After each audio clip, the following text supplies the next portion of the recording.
Muy buenos días. Bienvenidos a este acto académico de inauguración de los cursos internacionales de la Universidad de Salamanca.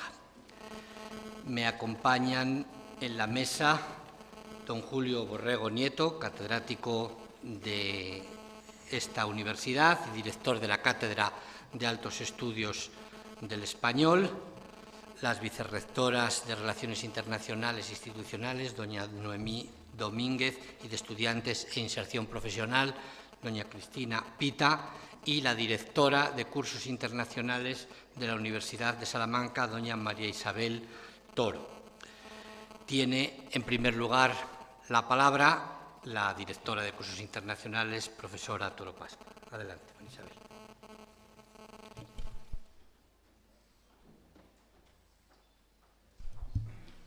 Gracias. Señor don Daniel Hernández Ruy Pérez, rector magnífico de la Universidad de Salamanca. Señora doña Noemí Domínguez García, vicerrectora de Relaciones Internacionales e Institucionales de la Universidad de Salamanca. Señora doña Cristina Pita, vicerrectora de Estudiantes e Inserción Profesional. Señora rectora de la Universidad Paulista de Brasil. Respetables autoridades. Señor don Julio Borrego. Queridos estudiantes, directores de grupos, personal de cursos internacionales de la Universidad de Salamanca, señoras y señores. Para todos los que formamos cursos internacionales es un enorme placer acogeros en nuestra casa y recibir de vosotros la oportunidad que nos brindáis de compartir vivencias y de seguir aprendiendo y creciendo con ilusión renovada.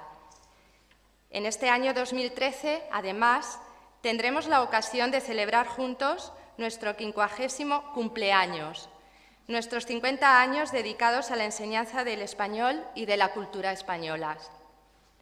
Fue en 1963 cuando el profesor don César Real de la Riva fundó el secretariado de los cursos de verano de la Universidad de Salamanca.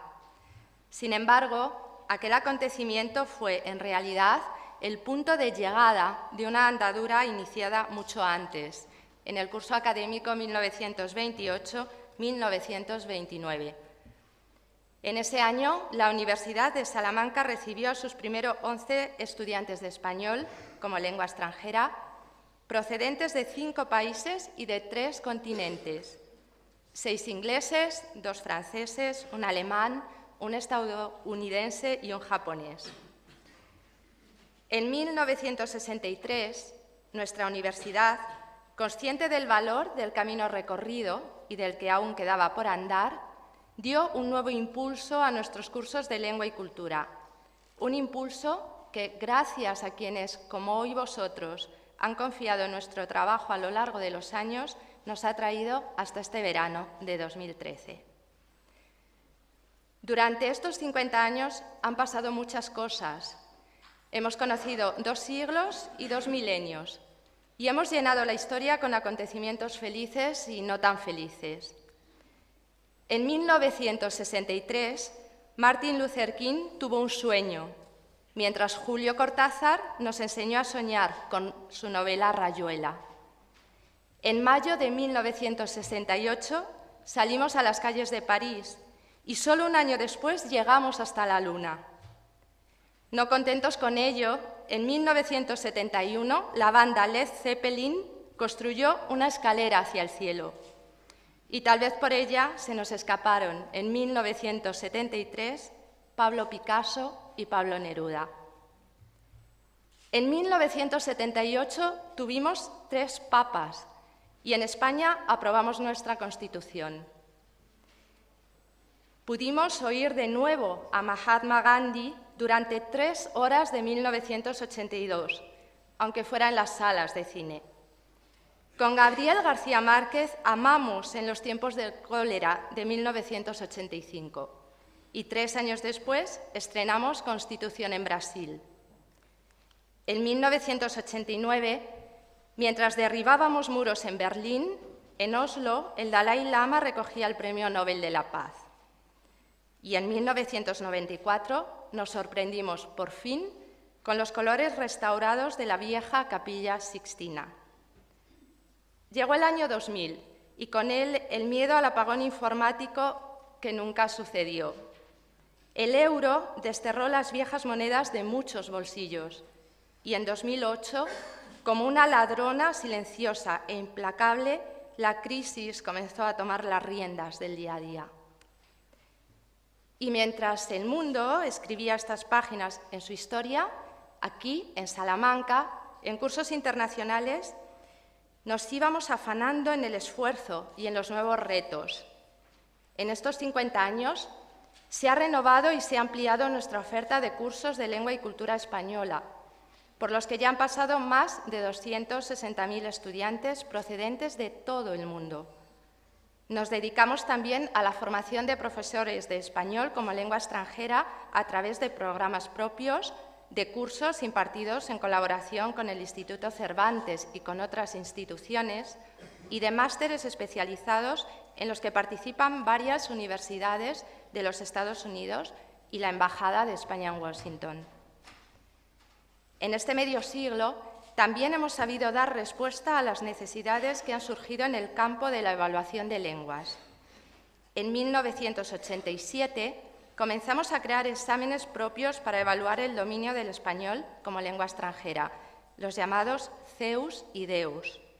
En 1991, el Ministerio de Educación español nos encargó oficialmente la creación de los materiales y la corrección de los diplomas de español como lengua extranjera, los DELE, por medio de los cuales el Instituto Cervantes cada año acredita oficialmente el grado de dominio del español a más de 60.000 candidatos de más de 100 países. Nos ocupamos también de la elaboración de los test de español profesional, los BULATs, dentro del grupo COBAL, en el que la Universidad de Cambridge, la Alianza Francesa y el Instituto Goethe se encargan de la evaluación del inglés, del francés y del alemán. Formamos parte de las principales redes y asociaciones internacionales de examinadores de lenguas.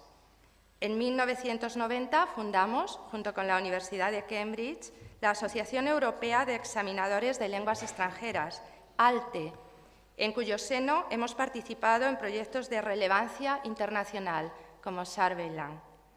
Y en 2007 nos convertimos en uno de los miembros fundadores del Sistema Internacional de Certificación de Español como Lengua Extranjera, SICELE, junto a las más importantes instituciones de enseñanza superior de los países de habla hispana y del Instituto Cervantes.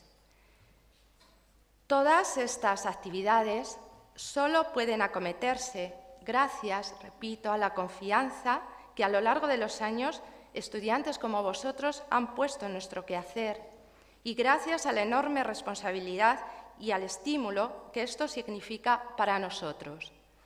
Juntos hemos llegado hasta aquí y juntos emprendemos esta 50ª oportunidad de seguir adelante. Encontraréis en las aulas a extraordinarios profesionales que os animarán en vuestro esfuerzo diario y os lo aseguro, os harán disfrutar. En las oficinas y en los edificios de aulas seremos muchas las personas que procuraremos hacer de vuestra estancia una bonita experiencia, un equipo sin el cual nada de esto sería posible. Y en la ciudad os esperan vivencias que, ya lo veréis, se convertirán en recuerdos que atesoraréis con todo el cariño que os brindará esta ciudad y esta universidad nuestra. Hoy, 1 de julio de 2013, la historia sigue escribiéndose. Croacia ha entrado en la Unión Europea. Irlanda ha traspasado a Lituania la presidencia semestral del Consejo Europeo. Y Cursos Internacionales inaugura una vez más sus cursos de lengua y cultura españolas, la 50ª edición de su historia reciente y la primera de un largo futuro. Seáis todos muy bienvenidos.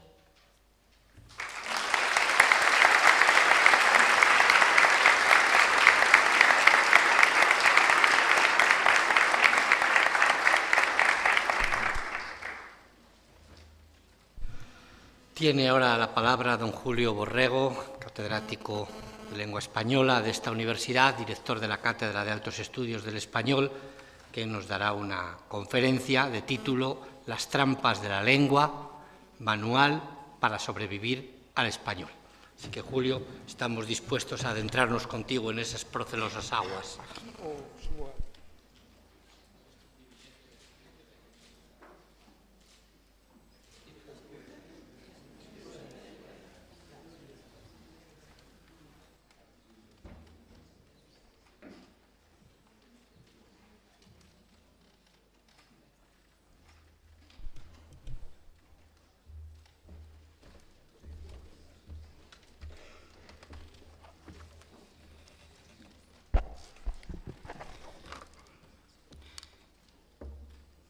Señor Rector Magnífico, ilustrísimas autoridades, colegas, estudiantes, amigos, señoras y señores.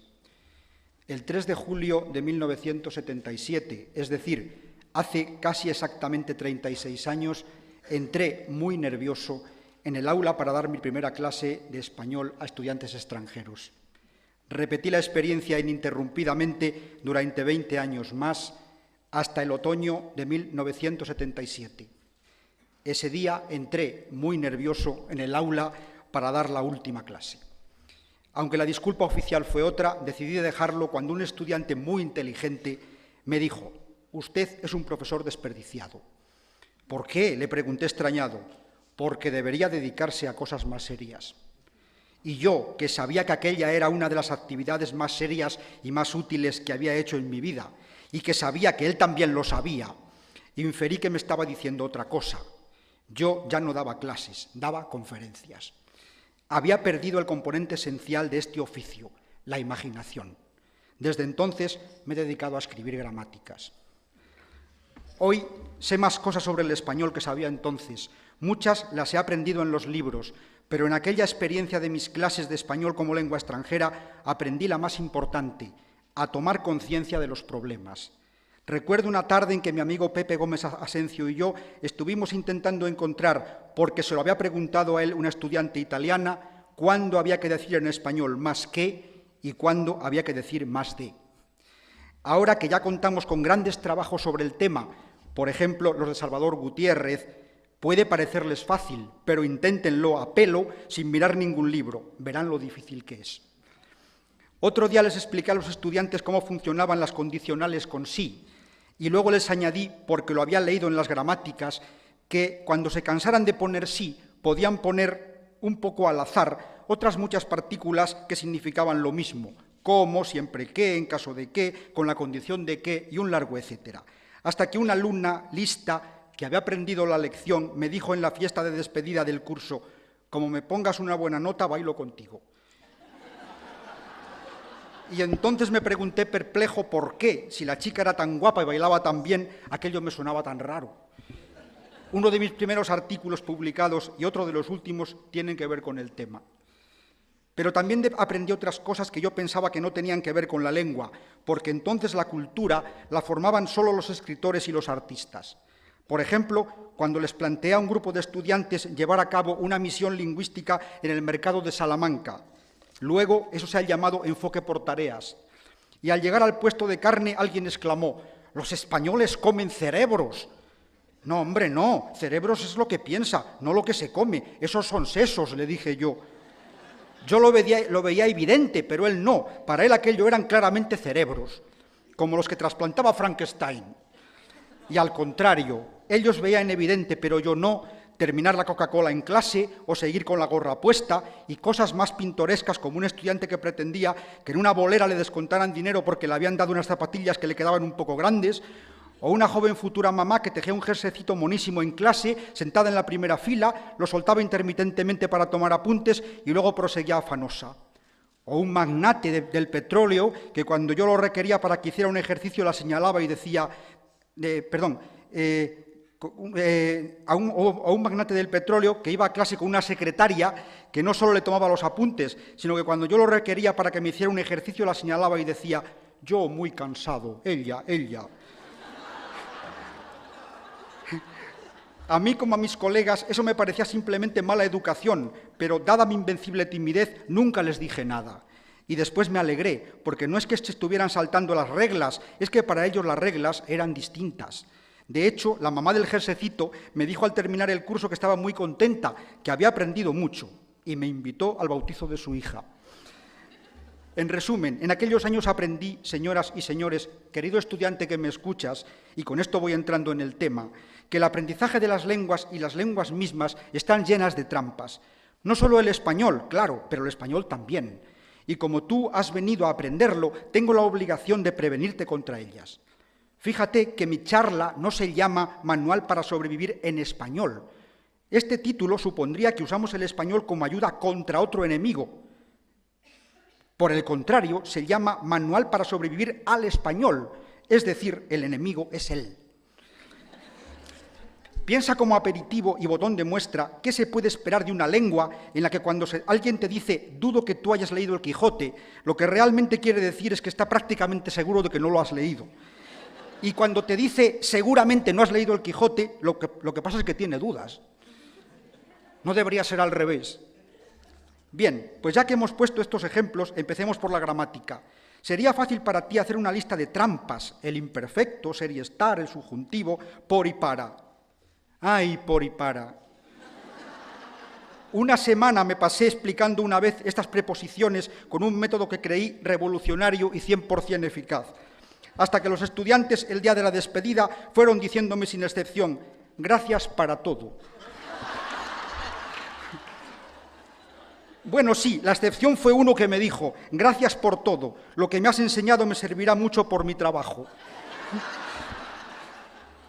¿Y qué decir del subjuntivo? No es lo malo cuando lo usas equivocadamente, en frases como «necesito que vienes conmigo» o «te dejo la llave para que puedes entrar», porque tu oyente va a entender perfectamente lo que quieren decir. Lo malo es cuando lo que tú dices tiene sentido, pero un sentido distinto al que quieres darle, porque el subjuntivo, ya ves, simplemente una E por una A, o viceversa, es capaz de eso y de mucho más. Por ejemplo, cuando aquel otro magnate, que no era el de la secretaria, me dijo, voy a comprar una casa que tenga un color horrible. Y entonces yo me pregunté si la querría para ahuyentar a las visitas, hasta que me aclaró, pero enseguida le voy a cambiar el color. O sea, que no era masoquista ni tenía el mal gusto, solo patinaba con el subjuntivo. Pero peor que el subjuntivo, o que ser y estar, o que el imperfecto, son las reglas que a veces se dan para explicarlos, y que son ellas mismas verdaderas trampas. Por ejemplo, esa de que ponemos en subjuntivo lo que dudamos, y luego nos encontramos con que me alegro de que estén aquí, se dice en subjuntivo, cuando es una cosa evidente. En cambio, tú no habrás leído el Quijote, posiblemente, supongo que tú no has leído el Quijote, y si no has leído el Quijote, léelo, van en indicativo, y desde luego yo no estoy seguro de que esto ocurra. Y pasa lo mismo con ser y estar, esa pareja de verbos que ha inspirado a tantos poetas, entre ellos al fraile salmantino Julius Agnus, lo mismo que yo, pero en latín, caramba, qué coincidencia. Dice así uno de sus sonetos, llegó hasta Salamanca una estudiante reclutada en el nuevo continente. Se expresa en español perfectamente, mas tiene algún desliz poco elegante. Es loco, dice de un conferenciante, y de Obama que está su presidente, y que nuestro decano está Vicente, cuando así se lo llama en todo instante. Tomándonos café le dije un día, el curso de español, ¿cómo te va? ¿Qué tal es el profesor que te lo da? Está muy bueno, oí que me decía. Es, corregí yo con cortesía, que no, protestó ella, está.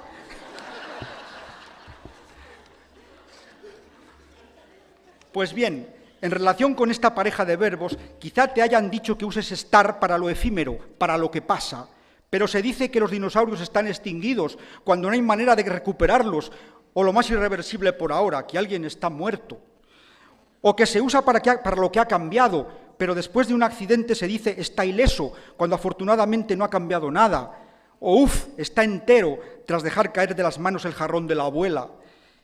Y no te han explicado, en cambio, por qué si una persona siempre sonríe se puede decir que es feliz, pero no que es contento, aunque las sensaciones y la duración sean exactamente las mismas.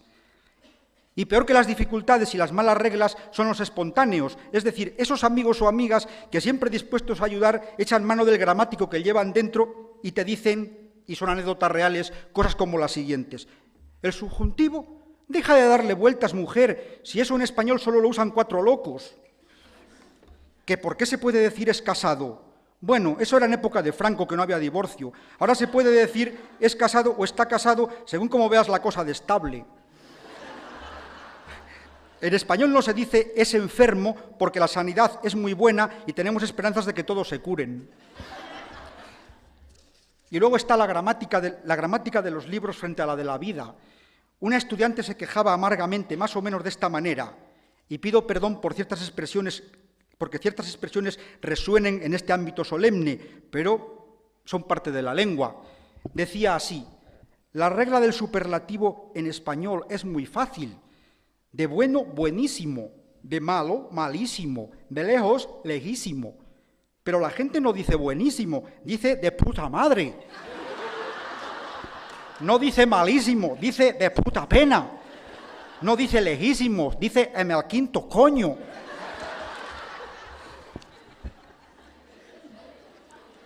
Esto no es una anécdota personal, sino un viejo chiste español, pero ilustra bien lo que quiero decir, como ilustra perfectamente lo que puede llegar a pasar con los cuantificadores y los ponderadores, el calificativo de puta madre que acabo de usar, y donde puta, frente a lo esperado, forma parte de un elogio, mientras que con bonito, en bonito panorama, sucede exactamente lo contrario. Y lo malo es que este fenómeno se repite con otras muchas expresiones. Recuerda el caso de aquella maestra que les decía a los niños: en esta vida es imposible tenerlo todo. Y le contestaba uno de los niños: pues mi papá sí lo tiene todo. ¿Por qué dices eso? Porque el otro día le dijo a mi hermana que iba a casarse con ese novio que tiene y mi papá dijo: eso es lo único que me faltaba.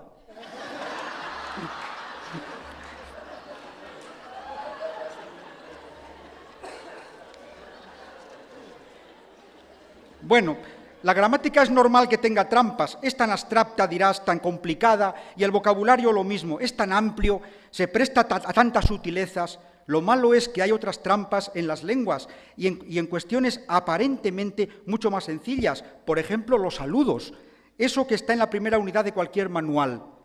¿Por qué? Dirás, ¿por qué son complicados? Basta con aprender a decir buenos días por la mañana, buenas tardes por la tarde y buenas noches por la noche. Ya, pero ¿cómo sabemos cuándo es la mañana, la tarde y la noche? Pues mirando el reloj. Veamos, las 10 de la mañana, las 11 de la mañana, las 12 de la mañana, la 1 de la tarde. Ya está. Decimos buenos días hasta las 12 y luego hacemos lo mismo con buenas tardes y buenas noches. Pues no. Para empezar, se sigue diciendo las 12:30 de la mañana. Es decir, se pone mañana con las 12. Si decimos las 12:40, siguen siendo de la mañana, pero la 1:20 es de la tarde. O sea, lo que influye no es la hora, es la palabra 12. Y para seguir, en España los saludos no van con el reloj, sino con las costumbres. Es buenos días hasta la hora de comer, buenas tardes hasta que haya luz y buenas noches hasta que nos acostamos. ¿Puede ocurrirte entonces que si tú no has comido y el otro sí, uno diga buenos días y otro buenas tardes? Naturalmente, naturalmente. ¿Puede darse el caso de que si tú que eres madrugador te encuentras en el portal al ir a clase tempranito con alguien que vuelve a casa después de una noche de juerga, tú digas buenos días y él buenas noches? Pues si aún es de noche, sí. De hecho, yo mismo lo he presenciado. Ojo. He dicho que esto ocurre en España, no en español. Es una cuestión que varía no con las comunidades lingüísticas, las que comparten la misma lengua, sino con las comunidades de habla, es decir, las que comparten la misma forma de usar la lengua en un contexto. España forma una comunidad lingüística con los países de Hispanoamérica, pero no una comunidad de habla. En México, Colombia o Cuba seguramente las cosas son distintas, pero tú ahora vas a vivir en Salamanca, España, y en esta ciudad las cosas son así. Espera, que aún no he terminado. Con los saludos, eso tan sencillo que se aprende en la primera unidad de los libros. ¿Qué haces con el cuerpo para saludar? Si eres chica, probablemente tengas que aplicarte lo que Holly Hightower, una antigua alumna estadounidense de nuestra universidad, refiere en su memoria de máster. Dice Holly: un chico español me contó que una de las primeras veces que había conocido a una chica americana en una fiesta le fue a saludar dándole 2 besos. La chica, sorprendida, dio un paso atrás, tropezó con el sofá y acabó medio tumbada en el reposabrazos con el chico al que había arrastrado en su caída a pocos centímetros de ella. Fue todo un poco embarazoso. Si eres chico, probablemente esto no te suceda, al menos si es otro chico el que te saluda. Pero seguramente no dejará de sorprenderte el frecuente contacto físico que hay en España, incluso entre varones. Holly, de nuevo, lo cuenta así. Por una calle de Salamanca, un viernes por la mañana, iban andando juntos un guardia civil y otro amigo vestido de traje con una gabardina y maletín. De pronto el guardia civil empezó a rodear el hombro del hombre trajeado con el brazo y a inclinar la cabeza hacia la del otro. Las personas que pasaban parecían no fijarse en ello. Yo sí me fijé. Como norteamericana que soy, hay cosas de este estilo que todavía me llaman la atención. Creo que jamás he visto en Estados Unidos un hombre uniformado colgando de otro hombre bien vestido caminando por la calle en pleno día.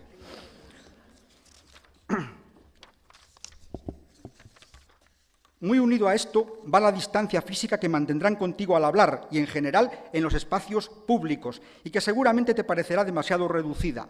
La descripción que sigue es de un estudiante, en este caso español. Dice este estudiante: cuando vas por los supermercados en España, la gente te pisa, te da codazos o simplemente te roza y muy raramente te piden perdón. Pero si vas con un carrito por los pasillos de los supermercados americanos, que normalmente son enormes en comparación con los de aquí, cuando llegas a 1 metro de la persona empiezan a decir «oh, perdón, lo siento», y mueven su carro. Por cierto, notarás que en Salamanca la gente no solo no suele pedir perdón en estos casos, sino que tampoco lo hace en otros muchos en que tú lo harías. Y lo mismo ocurre con el acto de dar las gracias. Por ejemplo, mucha gente no las da cuando le sirven un café, o le ponen el plato en un restaurante, o le responden una pregunta en clase. También hay muchas cosas que tú pides por favor y los españoles no. No lo atribuyas a mala educación, sino a unas normas de cortesía diferente que, de nuevo, varían de una comunidad a otra. Es un tema muy estudiado últimamente y se reduce en pocas palabras a lo siguiente. La cortesía consiste en una serie de rituales con componentes lingüísticos y no lingüísticos que ponemos en juego para mantener las buenas relaciones con los demás. Todos estos actos se centran en 2 objetivos. Primero, no invadir la esfera de intimidad, el espacio vital del otro, y segundo, abrir el nuestro a ese otro. Somos, pues, corteses cuando cumplimos el primer objetivo, es decir, cuando respetamos la autonomía del prójimo, por ejemplo, no imponiéndole nada que no quiera hacer. Es lo que se llama cortesía negativa. Y también somos corteses cuando cumplimos el segundo objetivo, es decir, cuando le ofrecemos al otro nuestra intimidad. Es lo que se llama cortesía positiva. Pues bien, muchos países ponen el énfasis sobre todo en la cortesía negativa, es decir, en no imponerse sobre el otro, y por eso guardan las distancias, piden por favor los esfuerzos por mínimos que sean y dan las gracias por ellos, hablan en voz baja. Otros países, en cambio, entre los que se encuentra España, pero quizá no México, Cuba, Colombia, Venezuela, etc., ponen el énfasis en la cortesía positiva, es decir, en ofrecerse al prójimo. Y por eso usan mucho el tú, como yo hago en este momento, hacen cumplidos y piropos, mantienen frecuente contacto físico y se muestran efusivos y, por tanto, vociferantes. Y así pueden parecer maleducados a los otros, que a su vez son vistos como estirados y empalagosos por los españoles. Y como suele ocurrir, unos hacen caricaturas de los otros, de modo que una vez me contaba un español que los obreros alemanes son tan corteses que se pasan los ladrillos en una obra diciendo «por favor, gracias, por favor, gracias».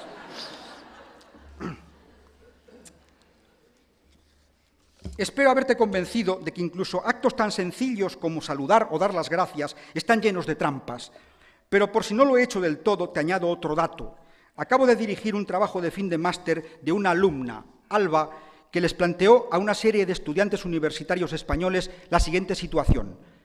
Ha sido tu cumpleaños, unos amigos que estaban de viaje se han acordado de ti y te traen un regalo. Cuando lo abres, ves que es una colección exclusiva de películas muy cara que querías hace mucho tiempo. Agradece el gesto.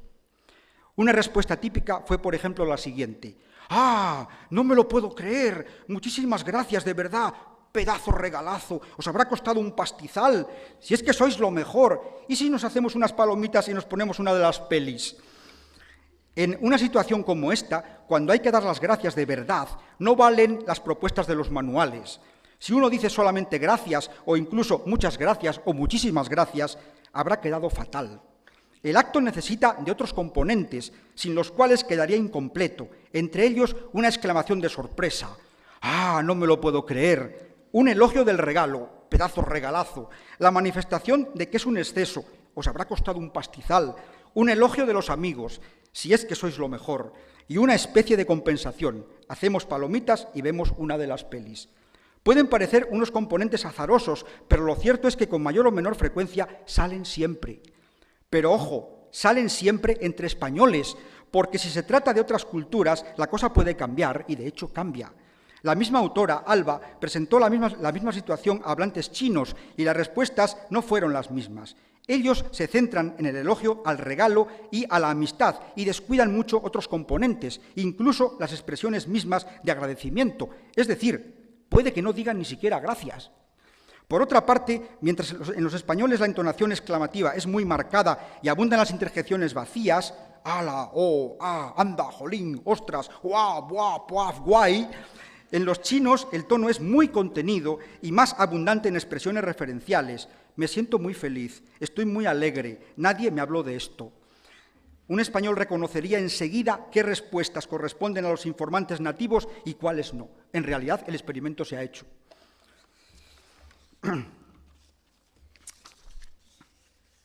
Bien, fieles a la idea que acabo de decir, a veces la cortesía no consiste en no invadir el espacio del otro, sino en ofrecer el tuyo propio. Al hilo de esto, puede que te ocurra también lo siguiente, que si vives en una casa con una familia española, te suceda, como te digo, lo que cuenta otra estudiante que se expresaba en estos términos. La primera vez que comí en mi casa en España, mi señora me dijo, Ana María, ven aquí. Yo creí que estaba enfadada. Aprendí después que ella decía ven aquí muy a menudo y que ella no estaba enojada conmigo cuando lo decía. Era normal decir ven aquí. No solo ven aquí, sino también siéntate, ábreme, coge esto y un montón de imperativos más. El imperativo, esa forma verbal que en otras culturas solo se prodiga con los animales y no siempre, aquí se usa continuamente, sin dulcificarlo con un por favor ni con un puedes, sobre todo cuando se trata de personas con las que tienes confianza, como los familiares más directos o los que viven contigo en tu casa. No caigas en la trampa. ¿Ves? Ya estoy usando el imperativo. Con las excepciones pertinentes, mandones los hay en todas partes, en general y a falta de otros síntomas, no es enfado ni falta de respeto, sino solidaridad. Y lo mismo cuando te manifiestan sus opiniones de manera más o menos directa y sin rodeos, y algo parecido puede pasar con las preguntas. Menos en un tema, a los españoles nos cuesta enormemente hablar sobre el dinero que ganamos o sobre lo que nos van a pagar en un trabajo. A muchos de ustedes les parecerá mentira, pero yo he aceptado muchas tareas sin tener ni idea de lo que me iban a pagar por ellas e incluso sin saber si me iban a pagar o no. Y creo que no soy el único a este respecto. Ahí sí consideramos que estamos invadiendo seriamente la esfera del prójimo y somos enormemente indirectos. Ya has visto, pues, que las lenguas, y también el español, están llenas de trampas. Primero hay que aprender el vocabulario, luego aprender a combinarlo para formar frases que no sean incorrectas, o sea, hay que aprender la gramática. Pero es que, para colmo, el que una frase sea correcta no garantiza que se use de una manera adecuada al llevarla a la vida real. Se cuenta el caso de un trabajador al que denunciaron porque dijo una blasfemia cuando un compañero le derramó por la espalda un cazo de aceite hirviendo. Él se defendió ante el juez alegando que se limitó a decir, hombre, a ver si tienes cuidado con el aceite. El juez se negó a admitir eso y lo hizo por razones estrictamente lingüísticas. Un hablante nativo de español jamás usaría esa frase cuando le tiran aceite hirviendo. Es la misma razón por la que si ustedes van a una tienda de ropa y dicen quiero tener un pantalón, van a notar inmediatamente que son extranjeros. Y sin embargo, la frase es impecable desde el punto de vista gramatical. Por eso, pero eso es gramatical, pero eso no se dice en una tienda de ropa. Ni tampoco se dice ¿a cómo están los pantalones? A 30 euros, pues póngame 3 negros. Aunque usted haya acabado de decir en una frutería con toda propiedad ¿a cómo están las manzanas? A 2 euros, pues póngame un par de ellas que sean gordas.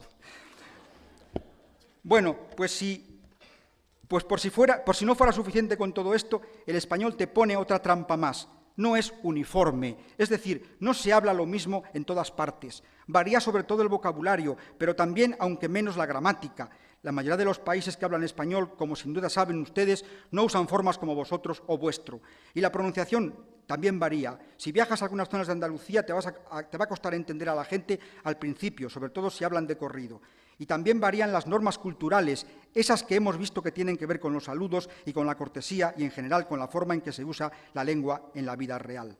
Eso es tan cierto que muchos hispanoamericanos que vienen a España se encuentran con las mismas sorpresas y con las mismas trampas que antes he descrito y nos consideran demasiado directos y demasiado poco corteses. Para colmo, algunas palabras, como ustedes saben, en Hispanoamérica algunas palabras usadas en España no deberían usarlas jamás en Hispanoamérica. Son los tópicos de palabras como coger, bicho o algunas por el estilo. Yo mismo, lingüista profesional, caí en la trampa cuando nos visitaron hace años 2 profesoras argentinas muy simpáticas y fuimos a almorzar con ellas a un restaurante.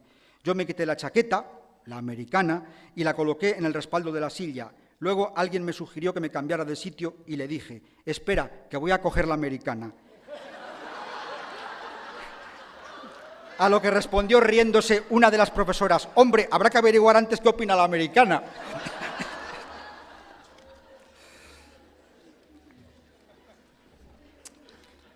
Así que, y con esto voy terminando, trampas en la gramática, trampas en el vocabulario, trampas en el uso diario, trampas al cambiar de lugar.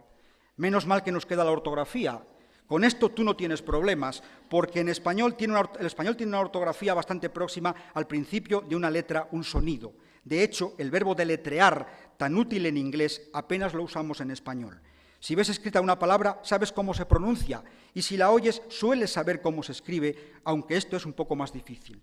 No obstante, y más como anécdota para que te vayas relajando después de tanta advertencia, que como cuestión importante, te diré que también la ortografía tiene sus trampas, hasta el punto de que hay cosas que es imposible escribirlas en español. Sí, como lo oyes, es imposible escribirlas en español. Imagina que te pido que copies por escrito el siguiente diálogo. Es imposible ver a Miguel, pues Luisa lo vio ayer, porque le salió al encuentro cuando iba al trabajo. Pues salle al encuentro tú también. No se puede escribir en español salle. Si lo escriben dirá salle. No se puede, sencillamente no se puede. ¿Qué hacemos? Pues escribir otra cosa, esa no se puede. O esto otro, que es un poco rebuscado, pero tampoco se puede escribir. Ayer Antonio el granjero compró una vaca para el coche, que como saben se escribe con B alta. Ayer Antonio el granjero compró una vaca para el coche y otra vaca, con V o B baja, para la granja. Las 2 vacas le costaron baratas. Escríbanme eso de las 2 vacas, a ver cómo me lo ponen.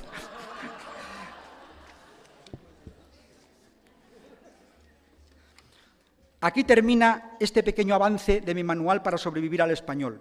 No he querido alarmarte, sino solo indicarte que debes prestar atención e intentar que este primer acto académico que inicia nuestro curso te fuera útil y no demasiado aburrido. Por lo demás, no te preocupes, tus profesores ya saben todo lo que yo te he contado, de modo que sabrán protegerte. Quiero despedirte a ti y a tus compañeros con unos versos de Manolo Sabat, este sí, un gran poeta. Salud te digo, amigo, amiga, abierta mano te tiendo al comenzar esta jornada. Qué amable me dirás, gracias, de nada. Y en tanto que fugaz se va el verano, sit fugit pita, sin remedio, hermano, te ofrezco una lección apresurada de una nueva gramática avanzada que enseñe a ser feliz en castellano. Gastad todos los verbos transitivos, usad las conjunciones a barullo, de palabras de amor haced acopio, mezclad rayos de sol con adjetivos, y que la noche os deje en un arrullo prendido al corazón un nombre propio. Muchas gracias.